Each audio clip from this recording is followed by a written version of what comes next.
भीड़ भाड़ से अलग होकर जब भी कोई इंसान अपने साथ अकेले में समय बिताता है, तभी उसके दिमाग में नाना प्रकार की चिंताएं जन्म लेने लगती हैं। मनुष्य की प्रवृत्ति ही ऐसी है कि वो ज्यादातर समय नकारात्मक ही सोचता है। अपने लक्ष्य को कैसे प्राप्त किया जाए, ये सोचने की जगह वो ये सोचता है कि अगर लक्ष्य पूरा नहीं हुआ तो मैं क्या करूंगा। और इस प्रकार की नकारात्मक विचारधारा के कारण जीवन परांत डर डर कर जीता रहता है। अगर पूरी बुद्धिमानी और सजगता के साथ इस डर को समझाना जाए तो यही डर इंसान के पतन का कारण बनता है। ऐसा मनुष्य जो खुद पर शक करता है, खुद पर संदेह करता है, भला वो कैसे सफल हो सकता है। लेकिन बुद्धिमानी से अगर इस डर का उपयोग किया जाए तो यही डर उसकी सबसे बड़ी ताकत बन सकता है। काश केवल एक बार उसने खुद पर विश्वास किया होता तो उसे मालूम होता है कि उसके डर में ही उसकी ताकत का रहस्य छुपा हुआ है। ये कहकर सन्यासी चुप हो गया और चुपचाप अपने कदमों पर ध्यान लगाते हुए जंगली घास पे से आगे बढ़ने लगा। संध्या का समय था। सन्यासी और एक लकड़हारा जंगल में से होकर गांव की तरफ निकल रहे थे। सन्यासी के ये शब्द लकड़हारे को कुछ समझ में नहीं आए। वो सोच रहा था कि डर में ताकत कैसे हो सकती है। डर तो आदमी को कमजोर बनाता है। अपने मन की उत्सुकता को जब वह काबू नहीं कर सका तो उसने सन्यासी से पूछा कि महात्मा, ना आप ये क्या कह रहे हैं कि डर में ताकत होती है? डर तो आदमी को कमजोर बनाता है। उसे तो अपना डर दूर करना चाहिए। करारा अपनी बात पूरी कर पाता उससे पहले ही उसे एक शेर की दहाड़ सुनाई दी। शेर की गर्जन सुनकर लकड़हारे का रोम रोम कांप गया। उसके कान खड़े हो गए। जंगल से आती एक एक आहट उसे साफ सुनाई दे रही थी। उसके कदम वहीं पर जम गए थे, वो भी नहीं पा रहा था। उसे पता था कि थोड़ी सी हरकत उसकी जान जोखिम में डाल सकती है। उसका दिल तो तेजी के साथ धड़क रहा था, लेकिन फिर भी वो अपनी सांसों पर काबू पाने का प्रयास कर रहा था। कुछ देर बाद जब खतरा टल गया तब सन्यासी ने कहना शुरू किया। सन्यासी ने कहा कि अभी जब तुम डरे हुए थे तो तुम्हारे शरीर का रोम रोम जाग गया था। जंगल से आ रही छोटी से छोटी आहट पर भी तुम्हारा ध्यान लगा हुआ था। तो इस प्रकार अपने मन के डर के कारण तुम होश में आ पाए, तुम पूरा ध्यान लगा पाए। इससे पहले जब तक तुम्हें शेर की दहाड़ सुनाई नहीं दी थी तब तक तुम अपने विचारों में खोए हुए थे। लेकिन जैसे ही तुम्हें शेर की दहाड़ सुनाई दी वैसे ही तुम्हारे सारे विचार गायब होकर हम वर्तमान में उपस्थित हो गए थे। यदि तुम्हें अभी शेर से बचकर भागना होता या फिर उससे लड़ना होता तो तुम्हें अपने शरीर की वो क्षमता देखने को मिलती जो आज तक जीवन में तुमने खुद भी महसूस नहीं की होगी। जब कोई कुत्ता तुम्हारे पीछे दौड़ता है उस समय तुम्हारी जो रफ्तार होती है वो तुम्हारी आम जिंदगी से कहीं ज्यादा होती है। साधारण जीवन में तुम इतने तेज नहीं दौड़ पाओगे जितना कि एक कुत्ते के सामने दौड़ पाओगे। ये ताकत या कहें कि हमारे शरीर की क्षमता अभी देखने को मिलती है। जब हमारा मन डर में होता है, किसी डरावनी परिस्थिति में, हमारा मस्तिष्क और हमारा शरीर अपने उच्चतम श्रेणी में काम करता है। जो काम तुम आम जिंदगी में नहीं कर पाते वो तुम्हें डरा कर कराया जा सकता है। जहां पर भी तुम्हें डर का एहसास होता है वहीं पर तुम्हारी इंद्रियां पूर्ण रूप से सक्रिय हो जाती है।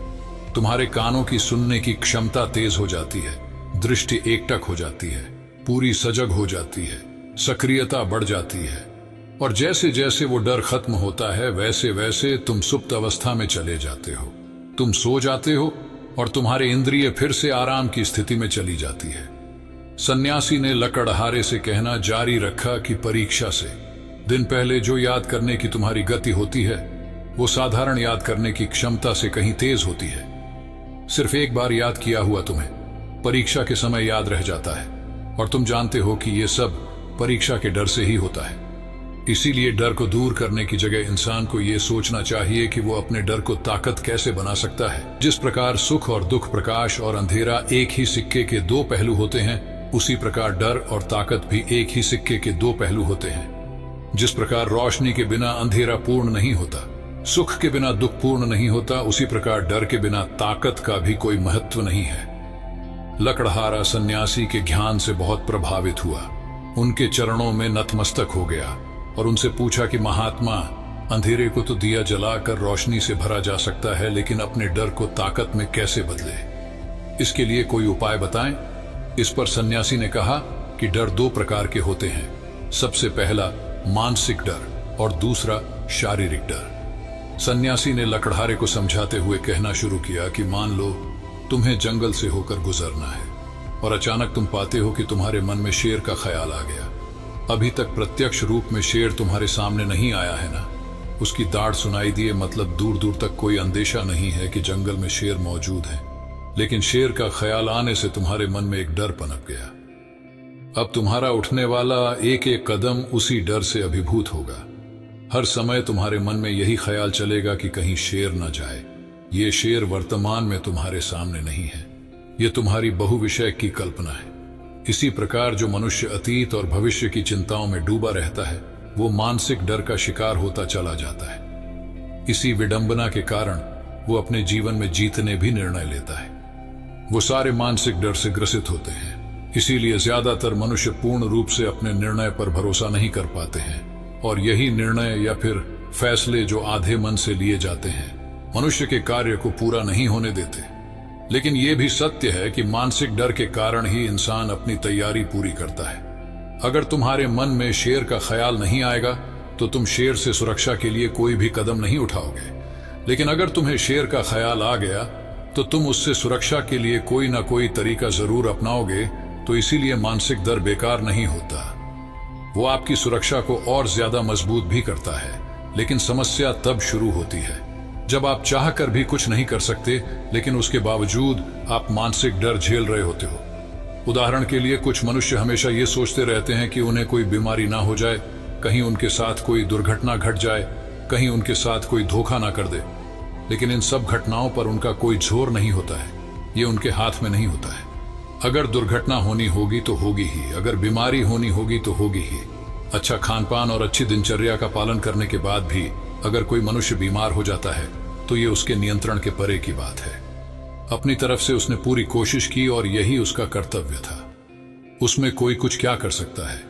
जो घटनाएं इंसान की पहुंच के परे होती है, वो उनसे भी परेशान होता रहता है, उनसे भी उसका मन घबराता रहता है, और यही मानसिक डर उसके पतन का कारण बनता है। और यही मानसिक डर अगर सही तरीके से इस्तेमाल किया जाए तो मनुष्य समझदार और अनुभवी कहलाएगा। जो इंसान ये सोचता है कि कांटे सिर्फ दर्द देने के लिए ही बने हैं, वो ये भूल जाता है कि कांटे ही फूलों की रक्षा करते हैं। इसी प्रकार एक ज्ञानी मनुष्य किसी भी चीज का उपयोग अपने सकारात्मक तरीके से कर सकता है, लेकिन एक अज्ञानी मनुष्य है अपनी अज्ञानतावश उन चीजों को भी छोड़ देता है जो उसके लिए उपयोगी होती है। विवेकशील मनुष्य फेंके गए पत्थरों का भी महल खड़ा कर लेता है, लेकिन एक वैज्ञानिक मनुष्य उन पत्थरों को दूसरों पर फेंकता रहता है। अगर किसी मनुष्य को अपने मानसिक डर को ताकत में बदलना है तो उसके कुछ नियम हैं, कुछ उपाय हैं। सबसे पहला उपाय अपने विचारों का निरीक्षण। अगर हम अपने जीवन में अपने विचारों का निरीक्षण करेंगे तो हम पाएंगे कि ज्यादातर विचार हमारे काल्पनिक होते हैं, और इसीलिए जो डर उन विचारों के कारण पनपता है वो भी काल्पनिक होता है। ज्यादा सोचने वाले लोगों को जब सोचने के लिए कुछ नहीं मिलता तो वो निरर्थक बातों के बारे में सोचने लगते हैं, और वो बेकार के विचार उसे तो परेशान करते ही हैं, साथ के साथ उसके परिजनों को, उसके सगे संबंधियों को भी परेशान करते हैं। इसीलिए ज्यादा सोचने वाले लोगों को यह समझना चाहिए कि मन में उठ रहे तमाम विचारों में से काम के विचार कौन से हैं और बेकार के विचार कौन से हैं। जो निरर्थक विचार हो उन्हें दूर करते जाओ, और जो सार्थक विचार हो उनको गहराई से सोचना शुरू करो। तभी तुम्हारी समस्याओं के, तुम्हारी उलझनों के उपाय निकलेंगे। मानसिक डर को दूर करने का दूसरा उपाय है उसका सामना करना। इसका मतलब यह नहीं है कि तुम शेर के सामने जाकर खड़े हो जाओ, बल्कि इसका मतलब यह है कि पूर्ण सुरक्षा के साथ तुम जंगल में जा रहे हो। यदि जंगल में जाना बहुत आवश्यक है तो तुम शेर के डर से अपने घर पर नहीं बैठ सकते हो। इसी प्रकार मनुष्य के जीवन में बहुत सारे डर होते हैं, जैसे कि परीक्षा का डर, लक्ष्य न पाने का डर, झूठ बोलने का डर, सच के पता लग जाने का डर, अपनों को खो देने का डर, दुर्घटना हो जाने का डर। लेकिन जैसे जैसे समय के साथ इन डरों का सामना किया जाता है, वैसे वैसे ये डर जीवन से दूर होते चले जाते हैं। अगर तुम इनसे बचने का प्रयास करते हो तो ये जीवन भर तुम्हें सताते रहेंगे। ये तभी दूर हो सकते हैं जब तुम इनका सामना करो। कुछ लोगों को तो दूसरों के सामने खुलकर बात करने में भी डर लगता है। ऐसे लोगों को अनजान लोगों से बात करनी चाहिए। जितना ही वो लोगों से बात करेंगे उतना ही उनके मन का डर दूर होता जाएगा। मानसिक डर को ताकत में बदलने का तीसरा उपाय है अपने डर को स्वीकार करना। बहुत से लोग अपने जीवन में अपने डर को स्वीकार ही नहीं कर पाते। अगर आपको किसी चीज से डर लगता है तो किसी से शर्माने की या झिझकने की जरूरत नहीं है। हर मनुष्य को, हर इंसान को किसी न किसी चीज से डर लगता ही है, और आप पाएंगे कि जैसे ही आप अपने डर को स्वीकार करते हैं वैसे ही आपका डर खत्म होना शुरू हो जाता है। और जितना ही आप अपने डर को छुपाने की कोशिश करेंगे, आपका डर उतना ही मजबूत होता चला जाता है। ये सारे तरीके तुम्हारे मानसिक डर को दूर कर सकते हैं, लेकिन शारीरिक डर को दूर करने के लिए तुम्हें दूसरे तरीके अपनाने होंगे। सबसे पहले ये समझो कि शारीरिक डर कौन सा होता है। मान लो तुम किसी जंगल से गुजर रहे हो और अचानक तुम्हारे सामने शेर आ जाता है। तुमने पहले नहीं सोचा था कि शेर तुम्हारे सामने आ सकता है, लेकिन जब वो तुम्हारे सामने आता है तो तुम्हारी सारी शारीरिक गतिविधि या शिथिल हो जाती है। तुम्हारी सांसें अटक जाती हैं, मस्तिष्क काम करना बंद कर देता है और तुम्हारा दिल तेजी के साथ धड़कने लगता है। तो इसीलिए जब बिन सोची बात हमारे साथ घटित होती है तो हमारा शरीर उस डर को महसूस कर पाता है, और वही शारीरिक डर कहलाता है। ऐसे समय में शारीरिक डर को दूर करने के कुछ उपाय है, कुछ तरीके हैं। सबसे पहला उपाय तो यही है कि अपने ऊपर संयम रखें। जब किसी मनुष्य के साथ बिन सोची बात घटती है तो सबसे पहले उसका संयम टूट जाता है, और संयम टूटने के साथ उसका मस्तिष्क काम करना बंद कर देता है, और इसी वजह से सोचने और समझने की प्रक्रिया भी रुक जाती है, क्योंकि हमारा शरीर उसी प्रकार कार्य करेगा। इस प्रकार हमारा मस्तिष्क उसे निर्देश देगा।